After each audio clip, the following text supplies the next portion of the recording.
அனைவருக்கும் வணக்கம். இன்று பிப்ரவரி 17 திங்கட்கிழமை இந்து தமிழ் நாளிதழோட எக்ஸாம் பாயிண்ட் ஆஃப் வியூல பார்க்க போகிறோம். ஃபர்ஸ்ட்லேயே ஒரு ஸ்கீம்ஸை பற்றி கொடுத்துருக்காங்க. இது வந்து பார்த்தீங்கன்னா இந்த காக்கும் கரங்கள் திட்டத்தோட விளம்பரம், அதாவது விண்ணப்பங்கள் வரவேற்கப்படுகின்றன அப்படிங்கிற விளம்பரத்துக்கான ஒரு செய்தி தான். இதை வந்து நம்ம எக்ஸாம் பாயிண்ட் ஆஃப் வியூல பார்க்க போகிறோம். இந்த முதல்வரின் காக்கும் மரங்கள் திட்டம் அறிவிக்கப்பட்டது எப்போன்னு பார்த்தீங்கன்னா 78வது சுதந்திர தினத்தில் ஆகஸ்ட் 15, 2024 முதல்வரோட ஸ்பீச்சில் வந்து அறிவிச்சிருப்பாங்க. இதோட சிறப்பம்சம் பார்த்தீங்கன்னா முன்னாள் இராணுவத்தினர் மற்றும் அவர்களின் வாரிசுதாரர்கள் தொழில் தொடங்க மூலதனமாக 1 கோடி வரை கடன் உதவி, கடன் தொகையில் 30% மூலதன மானியம், மீதமுள்ள கடன் தொகைக்கு 3% வட்டி மானியம் அப்படிங்கிற சிறப்பம்சம் கொடுத்துருக்காங்க. நம்ம பொதுவாகவே இந்த திட்டத்தை பொறுத்தளவில் அது எப்போ ஆரம்பிக்கப்பட்டது, அதோட நோக்கம் என்ன, இது ரெண்டுமே தெரிஞ்சாலே போதுமானது. பேசிக்காக அது ரெண்டும் போதுமானது. அப்போ அந்த வகையில் காக்கும் கரங்கள் திட்டம் வந்து 2024 ஆகஸ்ட் 15 குடியரசு தின உரையில் வந்து முதல்வர் அறிவிச்சிருக்காங்க. அதோட சிறப்பம்சத்தையும் பார்த்தாச்சு. ஸோ இந்த திட்டத்தை பொறுத்தளவில், இந்த விளம்பரத்தை பொறுத்தளவு இந்த டேட் இது போக உங்களுக்கு எக்ஸ்ட்ரா தேவை அப்படின்னா இது எந்த துறைக்கு கீழே வருதுன்னு பார்த்துக்கோங்க. கீழே மேலே கொடுத்துருக்காங்க, முன்னாள் படை வீரர் நலத்துறை அப்படிங்கிற துறைக்கு கீழே இறங்கிடுது. இந்த திட்டங்களை பொறுத்தளவில் ஏன் இன்னைக்கு நியூஸ்லேயே பார்த்தீங்கன்னா ஒரு 4 திட்டங்களுக்கு மேலே இருக்குது. இந்த திட்டங்களை ஏன் நம்ம முக்கியத்துவம் பண்ணி படிக்கிறோம் அப்படின்னு பார்த்தீங்கன்னா, எடுத்துக்காட்டுக்கு நீங்கள் எக்ஸாமை கிளியர் பண்ணி ஒரு டவுன் பஞ்சாயத்தோ இல்லை வில்லேஜ் பஞ்சாயத்தோ நீங்கள் வந்து சூஸ் பண்ணுறீங்க. அப்போது அங்கே போய் நீங்கள் ஒர்க் பண்ணுற அட்மாஸ்பியர் பார்த்தீங்கன்னா அந்த டவுன் பஞ்சாயத்து வில்லேஜ் பஞ்சாயத்துலாம் எல்லாமே திட்டங்கள் சார்ந்தான் இருக்கும். எடுத்துக்காட்டுக்கு 15வது நிதிக்குழு ஸ்கீம் இருக்கும், அப்புறம் ஜல்ஜீவன் மிஷன் இருக்கும், அயோத்திதாச பண்டிதர் பேரில் ஒரு ஸ்கீம் இருக்குது, அப்புறம் அண்ணா மறுமலர்ச்சி திட்டம் இருக்குது. இது போக பார்த்தீங்கன்னா எல்லாமே நீங்கள் ஸ்கீமை இம்ப்ளிமெண்ட் பண்ணுற மாதிரி தான் இருக்கும். அதாவது திட்டங்களை வந்து அரசு போட்டுருவாங்க, ஆனால் அதை செயல்படுத்துறது பார்த்தீங்கன்னா கீழே உள்ள அதிகாரி லெவல் அப்புறம் வந்து பணியாளர்கள் தான் வந்து செயல்படுத்துகிறாங்க. இந்த நிலைமையில் திட்டங்கள் பற்றின உங்களுக்கு ஒரு அப்டேஷன் இருக்குது அப்படிங்கிறத தான் நம்ம கவர்மெண்ட் வந்து நம்மகிட்ட எதிர்பார்க்காங்க. ஸோ அதுக்கான பேசிக் டேட்டாவாக பாருங்கள், அதோட இயரு, அதோட நோக்கம் என்ன அப்படிங்கிறது தான். அப்போ இந்த வகையில் பாருங்கள், இப்போ இதுக்கு முன்னாடி என்னெல்லாம் சொல்லுவாங்கன்னா நீங்கள் படிக்கிறதுக்கும் நீங்கள் வேலை பார்க்குறதுக்கும் சம்மந்தம் இருக்கான்னு சொல்லுவாங்க. ஆனால் இப்போ அரசு வந்து இந்த கரண்ட் அஃபேர் ரிலேட்டடாக ஸ்கீம் ரிலேட்டடாக கேட்கும்போது நம்மளுக்கும் நம்ம போய் ஒர்க் பண்ணுற இடத்துக்குமான அந்த புரிதல் வந்து இந்த இடத்துல வந்து தென்படுதுன்னு நான் நினைக்கிறேன். அதே மாதிரி தமிழ் பாருங்கள், இது வந்து கரண்ட் அஃபேர் ஜிஎஸ் இந்த லெவலில் பார்க்கும்போது தமிழையும் பாருங்கள். தமிழை வந்து சிலபஸ் மாற்றிருக்காங்க. ஸோ இலக்கணம் சார்ந்து கொண்டு வந்திருக்காங்க.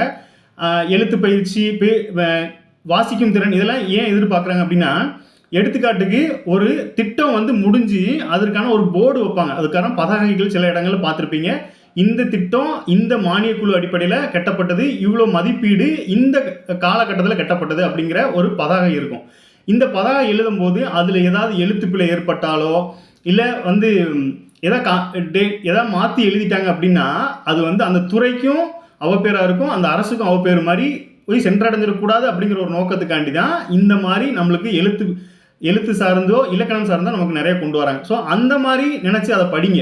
நம்ம ஒர்க் பண்ணுற இடத்துலையும் இந்த மாதிரி நமக்கு கொடுத்தாங்க அப்படின்னா நம்ம நல்லபடியாக ஒர்க் பண்ணணும் அப்படிங்கிறதுக்காக இப்போ படிக்கும்போதே அதை தெளிவாக படிச்சிட்டிங்க அப்படின்னா உங்களுக்கு ஒர்க் பண்ணும்போது அது யூஸ் ஆக தான் போகுது. நீங்கள் ஒரு டைப்பிஸ்டாக இருந்தீங்க அப்படின்னா ஒரு விஷயம் டைப் பண்ணி கொடுக்கும்போது அங்கே வல்லினம் மிக இடங்களில் பிழை இல்லாமல் டைப் பண்ணுறதுக்கு இது ரொம்பவே யூஸ்ஃபுல்லாக இருக்கும். ஸோ தமிழையும் புரிஞ்சு படிங்க, ஸ்கீம்ஸையும் உணர்ந்து படிங்க. ஸோ இந்த மாதிரி இது வந்து என்னோட சஜஷன்ஸ் தான், நீங்கள் அதை நல்லபடியாக பயன்படுத்திக்கோங்க.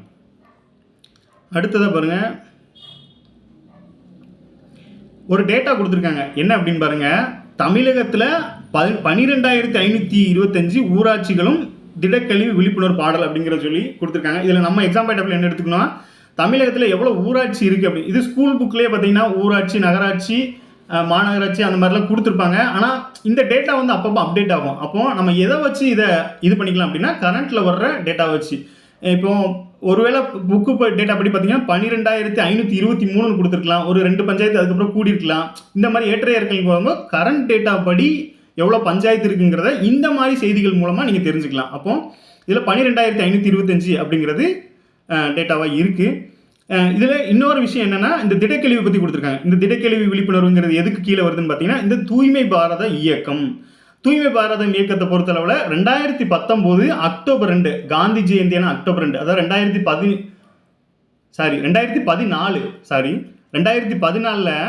என்டிஏ கவர்மெண்ட் வந்த உடனே இந்த தூய்மை பாரத இயக்கத்தை முன்னெடுத்து கொண்டு வராங்க. அது எப்போ அப்படின்னா, இந்த காந்தி பிறந்த நாளான அக்டோபர் 2 அவங்க வந்து 2014 மே மாதம் ஆட்சிக்கு வராங்க. அதுக்கு அடுத்த வர்ற அந்த அக்டோபர் 2ஆம் தேதியை இந்த தூய்மை பாரத இயக்கத்தோட தினமாக கொண்டாடிட்டு இருக்காங்க, கொண்டு வராங்க. இந்த தூய்மை பாரத இயக்கத்தை கொண்டு வராங்க. அப்போ இந்த தூய்மை பாரதங்கிறது இதோட நோக்கம் பார்த்தீங்கன்னா அந்த கிளீன் இண்டியா அப்படிங்கிற கான்செப்டில் தான் இதை என்ன சொல்லியிருக்காங்க, தூய்மை பாரத இயக்கத்தை தமிழகத்தில் மேலும் சிறப்பாக செயல்படுத்துவதற்கு வீடு வீடாக சென்று பேட்டரியால் இயங்கும் வாகனங்கள் மூலம் திடக்கழிவுகள் சேகரிக்கப்பட்டு இவ்வாறு சேகரிப்பதை பொதுமக்களுக்கு தெரிவிக்கவும் திடக்கழிவுகளை அவரவர் இல்லத்திலே மக்கும் குப்பை மக்காத குப்பை என தரம் பிரித்து அப்புறப்படுத்துவதற்காகவும் உரிய விழிப்புணர்வு.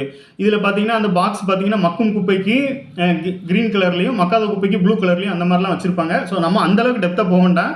தூய்மை பாரதத்தை பொறுத்தளவில் 2014 அக்டோபர் 2 ஞாபகம் வச்சுக்கோங்க. தூய்மை பாரதங்கிறது இந்தியாவை சுத்தமாக்கணும் அப்படிங்கிறதுல இந்த மாதிரி செயல்பட்டு இருக்காங்க அப்படிங்கிறது தெரிஞ்சுக்கோங்க. ஸோ இதில் தமிழக ஊராட்சிகளோட எண்ணிக்கை தூய்மை பாரதம் 2 ஸ்கீம் பார்த்துருக்கோம். அடுத்ததா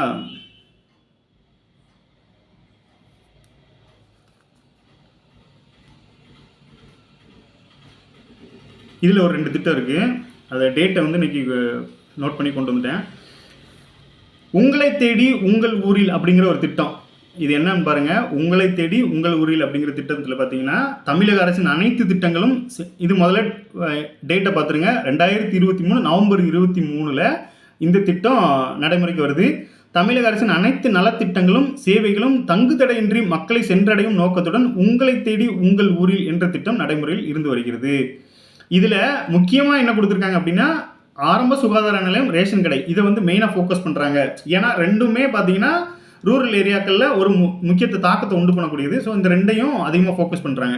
அப்போ இந்த உங்களை தேடி உங்கள் ஊரில் அப்படிங்கிற திட்டம் வந்து தொடங்கப்பட்டது எப்படின்னு பார்த்தீங்கன்னா 2023 நவம்பர் 23.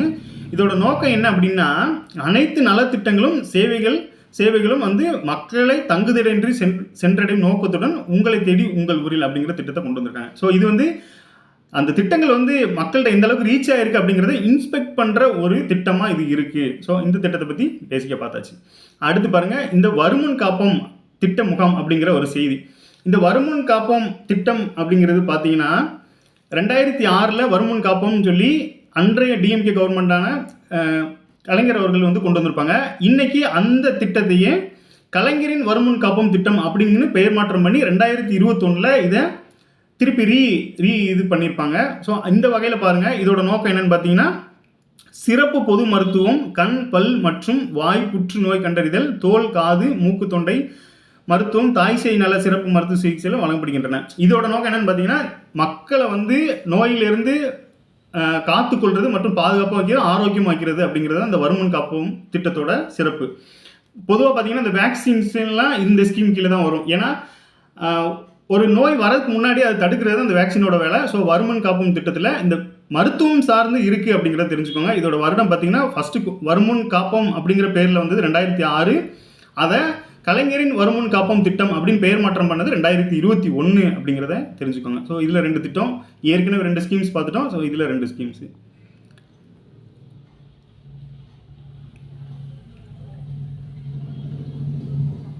அடுத்ததாக இந்த மணிப்பூர் இஷ்யூ தான், அதை சின்னதாக கொடுத்துருக்காங்க. மணிப்பூர் மாநிலத்தில் இம்முறையும் சேர்த்து இதுவரை 11 முறை குடியரசுத் தலைவர் ஆட்சி அமல்படுத்தப்பட்டுள்ளது. இதில் அதிகபட்சமாக 1969 அக்டோபர் 17 முதல் 1972 மார்ச் 22 வரை 2 ஆண்டுகள் 157 நாட்களுக்கு மணிப்பூரில் குடியரசுத் தலைவர் ஆட்சி அமலில் இருந்தது. இந்த டேட்டா, இது மாதிரி ஒரு டேட்டா ஸ்கூல் புக்கில் எப்படி இருக்கும் அப்படின்னு பார்த்தீங்கன்னா, இந்த பஞ்சாபில் வந்து அதிகமான முறை வந்து குடியரசுத் தலைவர் ஆட்சியில் இருந்திருக்கு அப்படிங்கிற ஒரு டேட்டாவை கொடுத்துருப்பாங்க. இந்த லிஸ்ட்டில் பார்த்தீங்கன்னா இப்போ மணிப்பூரும் அதில் சேர்ந்துருச்சு அப்படிங்கிறத தெரிஞ்சுக்கலாம். ஸோ 11 முறை இது வரைக்கும் குடியரசுத் தலைவர் ஆட்சி அங்கே அமல்படுத்தப்பட்டிருக்கு. அதில் அதிகபட்சமாக 69 to 72 வரைக்கும் இருந்திருக்கு அப்படிங்கிறத தெரிஞ்சுக்கோங்க. அடுத்ததாக பாருங்கள், இந்த பாரிஸில் நடைபெற்ற செயற்கை நுண்ணறிவு மாநாடு. இதில் வந்து 100 நாடுகளோட தலைவர்கள் கலந்து கொண்டிருக்காங்க. இது ஒரு முக்கியமான நாடு. இன்னொன்று, பாரிஸ் பார்த்தீங்கன்னா இந்த சுற்றுச்சூழலுக்கு அதிகமாக முக்கியத்துவம் கொடுக்கறதுனால அந்த நாட்டில் இந்த செயற்கை நுண்ணறிவு நடந்திருக்கிறதுனால அது ஒரு புகழ்பெற்ற இதை தெரிஞ்சுக்கலாம். தொழில்நுட்ப உச்சி மாநாட்டில் இந்தியா, சீனா, பிரான்ஸ் உள்ளிட்ட 50 நாடுகள் பூமியில் உள்ள மக்கள் அனைவருக்கும் பயன் தரும் AI என்கின்ற கருத்தை வலியுறுத்தும் கூட்டறிக்கையில் கையெழுத்திருக்கின்றன. அமெரிக்காவும் இங்கிலாந்தும் மறுத்து விட்டன அப்படின்னு சொல்லியிருக்காங்க. அவங்க என்ன காரணத்துக்காண்டி மறுத்தாங்கன்னு தெரியல. ஆனால் 100 நாடுகள் கலந்து கொண்ட இந்த மாநாட்டில் 58 நாடுகள் இந்த பூமியில் உள்ள மக்கள் அனைவரும் பயன் தரும் ஏஐ அப்படிங்கிற கருத்தை வலியுறுத்தும் கூட்டறிக்கையில் கையெழுத்திட்டு இருக்காங்க அப்படின்னு தெரிஞ்சுக்கலாம். ஸோ இப்போ நமக்கு கொஸ்டின் எப்படி வரும் அப்படின்னு பார்த்தீங்கன்னா, இந்த செயற்கை நுண்ணறிவு மாநாடு 2025 எந்த நாட்டில் நடைபெற்றது அப்படிங்கிற ஒரு இதை கேட்கலாம். ஏன் அப்படின்னா இந்தியாவோட பிரதமர் அந்த கான்ஃபரன்ஸில் வந்து கலந்துக்கிட்டாங்க அப்படிங்கிறது தெரிஞ்சுக்கலாம். ஸோ இந்த பூமியில் உள்ள மக்கள் அனைவரும் பயன் தரும் ஏஐ அப்படிங்கிற கருத்து இது கூட ஒருவேளை மோட்டோவாக இருக்கலாம், அதாவது அந்த கருத்துருவாக கூட இருக்கலாம் அப்படிங்கிறதையும் தெரிஞ்சுக்கோங்க. பூமியில் உள்ள மக்கள் அனைவரும் பயன் தரும் ஏஐ அப்படிங்கிற விஷயத்த சொல்லியிருக்காங்க.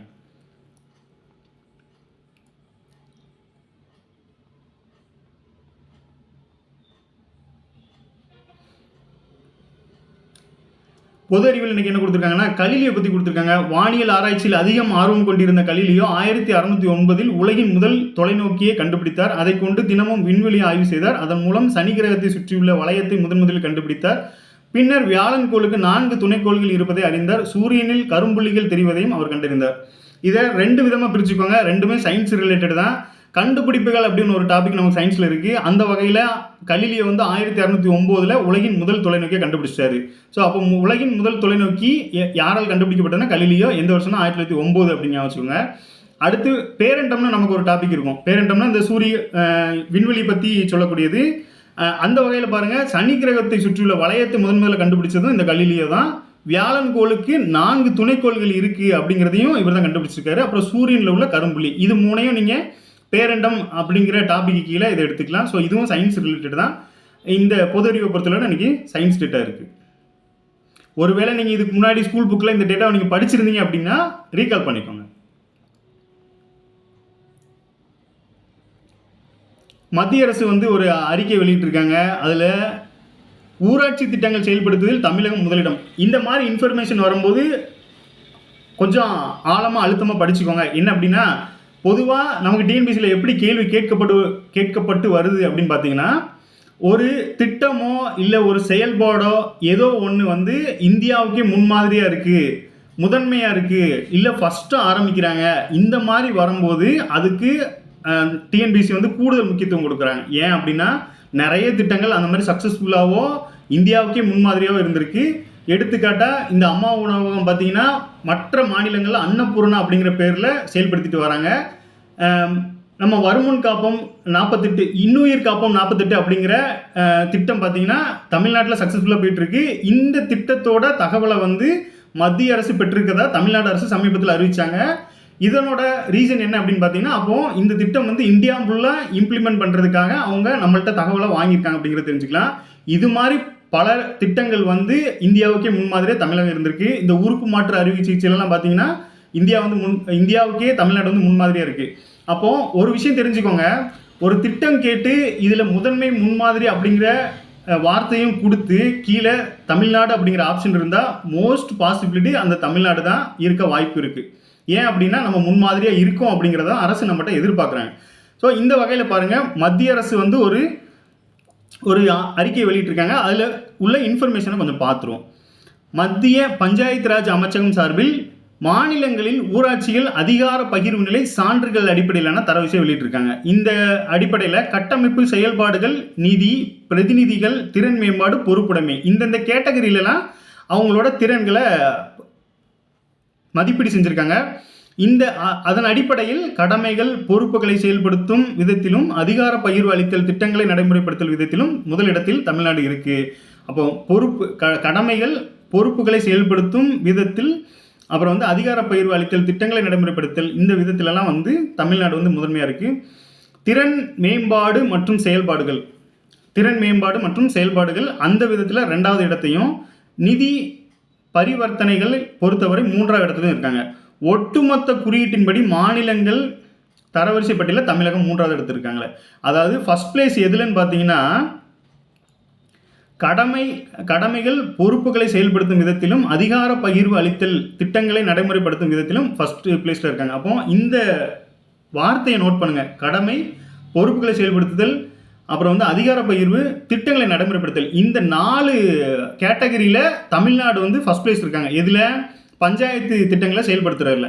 2வது இடம் எதுன்னு பார்த்தீங்கன்னா திறன் மேம்பாட்டில் 2வது இடம்னும், 3வது இடம் பார்த்தீங்கன்னா நிதி பரிவர்த்தனைகளை பொறுத்தளவில், அதாவது ஃபண்டு ரிலீஸ் பண்ணுறதை பொறுத்தளவு 3வது இடத்துல இருக்காங்க. இதை நீங்கள் வந்து எவ்வளோ ஷார்ட்டாக எழுத முடியுமோ நோட் பண்ணிக்கோங்க.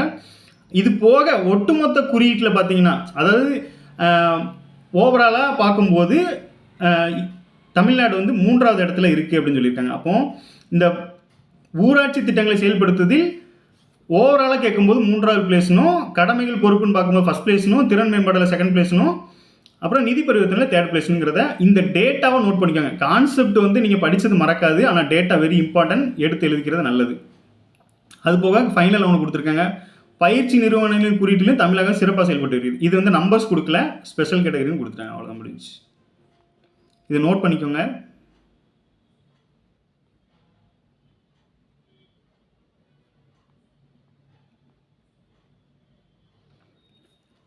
டெல்லியில் பார்த்தீங்கன்னா நேற்று சர்வதேச ஜவுளி கண்காட்சி நடந்திருக்கு. என்ன அப்படின்னு பார்த்தீங்கன்னா, டெல்லியில் உள்ள பாரத மண்டபத்தில் சர்வதேச ஜவுளி கண்காட்சி. அதான் இப்போ நம்மளுக்கு இதை எப்படி கொஸ்டினாக மாற்றுங்க அப்படின்னா, சர்வதேச ஜவுளி கண்காட்சி 2025 எங்கு நடைபெற்றது அப்படின்னு கேட்பாங்க. இந்தியான்னு கேட்டால் இந்தியான்னு போட்டுருங்க, இல்லை இந்தியாவில் ஸ்பெசிஃபிக் பிளேஸ் கேட்டாங்கன்னா டெல்லியில் உள்ள பாரத மண்டபம் அப்படின்னு யோசிச்சுக்கோங்க. இதில் இது வந்து இந்துவோட தமிழ் நியூஸு. இதே டேட்டா பார்த்தீங்கன்னா தந்தியில் எப்படி கொடுத்துருக்காங்க அப்படின்னா, இந்த சர்வதேச ஜவுளி கண்காட்சியில் பார்த்தீங்கன்னா 2030 இலக்காக கொண்டு ஒரு நம்பர்ஸ் கொடுத்துருக்காங்க. எப்படி அப்படின்னு பாருங்கள். 2030 இலக்காக கொண்டு 9 லட்சம் கோடி இந்த ஜவுளி உற்பத்தி டார்கெட்டாக வச்சு மத்திய அரசு செயல்படுது அப்படிங்கிற ஒரு டேட்டாவை கொடுத்துருக்காங்க. இது வந்து தந்தி நியூஸில் உள்ளது. எவ்வளோ கொடுத்துருக்காங்க அப்படின்னா 2030 இலக்காக வச்சு 9 லட்சம் கோடி வந்து இலக்கு நிர்ணயிச்சிருக்காங்க. இந்த 2030ங்கிறத நேற்றுக்குமே ஒரு நியூஸில் பார்த்தோம், இன்றைக்கும் ஒரு நியூஸ் பார்த்தோம். அப்போ மத்திய அரசை பொறுத்தளவில் 2030ங்கிறது குறுகிய கால இலக்காக வச்சு ரன் பண்ணுற ஒரு இயராக இருக்குது அப்படிங்கிறத இந்த நியூஸ் மூலமாக நோட் பண்ணிக்கோங்க. இதில் 2 நியூஸ், ஒன்று வந்து சர்வதேச கண்காட்சி எங்கே நடைபெற்றது, இன்னொன்று வந்து அந்த 2030 அப்படிங்கிற வருஷம். அடுத்தது பாருங்கள், ஒரு இயக்கம். இந்த இயக்கங்கள் அப்படிங்கிறது பார்த்தீங்கன்னா, இயக்கம் வந்து பின்னால் திட்டமாக மாறும். ஏன் முதல்ல இயக்கம் ஆரம்பிக்கிறாங்க, அதாவது இதில் வந்து என்னென்னா ஃபிட் இந்தியா இயக்கத்தை பற்றி தான் இப்போ பார்க்க போகிறோம். என்ன சொல்லியிருக்காங்கன்னா, சைக்கிள் ஓட்டுங்கள் அப்படின்னு சொல்லி மத்திய அமைச்சர் சொல்லியிருக்காங்க. இந்த ஃபிட் இந்தியாவில் ஒரு கான்செப்ட் தான் இந்த சைக்கிள் ஓட்டுங்கள். ஃபிட் இந்தியாங்கிறது மக்களோட ஆரோக்கியத்தையும் உடல் ஆரோக்கியத்தை மையமாக வச்சு விழிப்புணர்வை ஏற்படுத்த தான் இந்த ஃபிட் இந்தியாவோட நோக்கம். ஃபிட் இந்தியா இயக்கம் எப்போ வந்திருக்கு அப்படின்னு பார்த்தீங்கன்னா 29 ஆகஸ்ட் 2019 இதுக்கு வந்திருக்கு, நடைமுறைக்கு வந்திருக்கு. இந்த ஃபிட் இந்தியாவுக்கு முன்மாதிரியாக இருந்தது பார்த்தீங்கன்னா தேசிய சுகாதார இயக்கம்னு ஒரு இயக்கம் ஆரம்பிச்சிருப்பாங்க. இந்த இயக்கம் அப்படிங்கிறது எப்படின்னா, அரசு மட்டும் செயல்படாமல் மக்களோடு சேர்ந்து ஒரு திட்டத்தை கொண்டு போகிறது தான் இயக்கமாக இருக்கும். எடுத்துக்காட்டுக்கு தேசிய சுகாதார இயக்கம்னு முன்னாடி கொண்டு வந்திருப்பாங்க. அது வந்து ஒரு 10 வருஷம் ரன்னிங்கில் இருந்துட்டு பின்னால் அது வந்து தேசிய சுகாதார திட்டமாக மாறி இருக்கும். ஏன் அப்படின்னா, இந்த மக்கள் சார்ந்து கொண்டு போகும்போது அது இயக்கமாகவும், பின்னால் அது வந்து அரசு திட்டமாகவும் அறிவிப்பாங்க. இதே மாதிரி தான் இந்த ஃபிட் இந்தியா இயக்கமும். இதில் வந்து மக்களை மையமாக வச்சு தான் இந்த இயக்கம் வந்து செயல்படும். இது கூட பின்னால் ஒரு சட்டமாக கூட மாறலாம். அந்த வகையில் இந்த ஃபிட் இந்தியா இயக்கம் பார்த்தீங்கன்னா 29 ஆகஸ்ட் 2019 மத்திய அரசு இதை நடைமுறை கொண்டு வந்திருக்காங்க.